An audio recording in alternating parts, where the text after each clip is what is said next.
Awesome. All right. Then the next one is from success. Now, if you settle, so it sounds to me like this is an early settlement of a bond, right? So I would assume that this buyer applied for a bond, received a bond from a bank, apparently 20 years. So they had 20 years to repay the bank this bond or this loan in order for buying the house.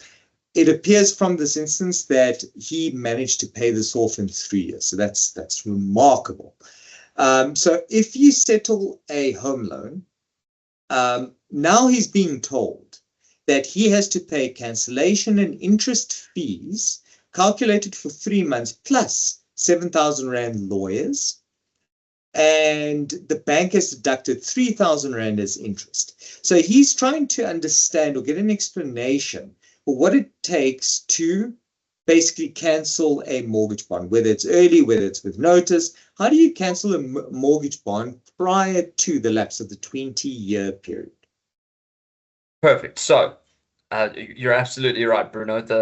There needs to be a congratulations for finishing off your 20-year bond at 3 years. It's very impressive. We don't see that often. The first thing success to understand is obviously this is a commercial transaction that's entered into between yourself and the bank, and every bank gives you a bundle of documents with all the terms and conditions of what exactly is going to happen in the transaction, and absolutely has conditions in that document relating to what happens in the event of an early cancellation. Okay. And while there are standard practices and procedures within our law and within the banking sector for what happens in those circumstances, which I'll speak to, please recognize that it's an individual agreement that's been entered into between you and the bank. So the first thing you really do need to do is go look at the documents that you have signed with the bank that will specifically state what needs to happen in the circumstances. But notwithstanding, let me deal with just some general aspects of this particular area of law. So the first thing is bond cancellation fees. Okay, so bond cancellation fees. In terms of your question, you said there's a 7,000 Rand payment to lawyers. That's going to be your bond cancellation fee in the circumstances.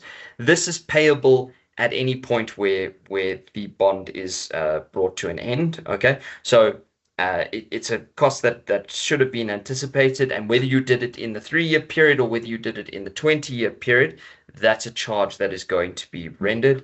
In the circumstances, that is just the cancellation of the bond to be done by the lawyers in the circumstances. So that one, it's just a charge that you're going to have to anticipate. Okay. Then in respect of interest fees, so what would be important, as I say, go to your bond documents you've got. Okay. There is likely a termination clause. Now, practice is generally that there's a 3-month termination clause that sits within the bank's documents that you need to give them 3 months notice for the termination of the agreement. And then there's an interest implication in terms of that 3-month clause that they're going to be charging you. Okay. It sounds to me, if they're saying that there's a cancellation plus an interest fee, maybe you didn't give them the notice in terms of that clause. So please go back to your agreement, see where that clause is and what the requirements are for the early cancellation of the agreement, because perhaps that is where the interest fees are being charged. I don't know what exactly they're charging you, but you do say interest fees. So I think that's probably where it is. You also say your bank has deducted 3,000 Rand in interest. It seems to me that that's just the substantive interest payment that goes on during the course of your bond, of holding the bond on the property.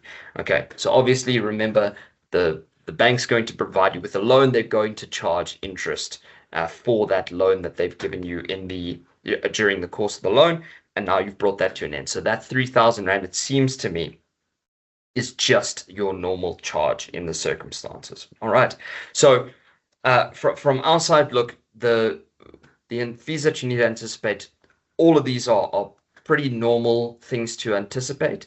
The only thing that really you need to look out for in this particular circumstance is go back to your agreement, have a look at the early termination, the early cancellation clause, to find out what the requirements were there.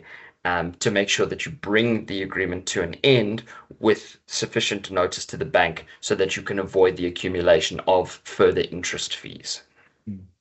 Absolutely. Cool. All right. I think that's it for today. Perfect. Thanks very much, Bruno, and we'll see you next week. All right. Cheers. Yes.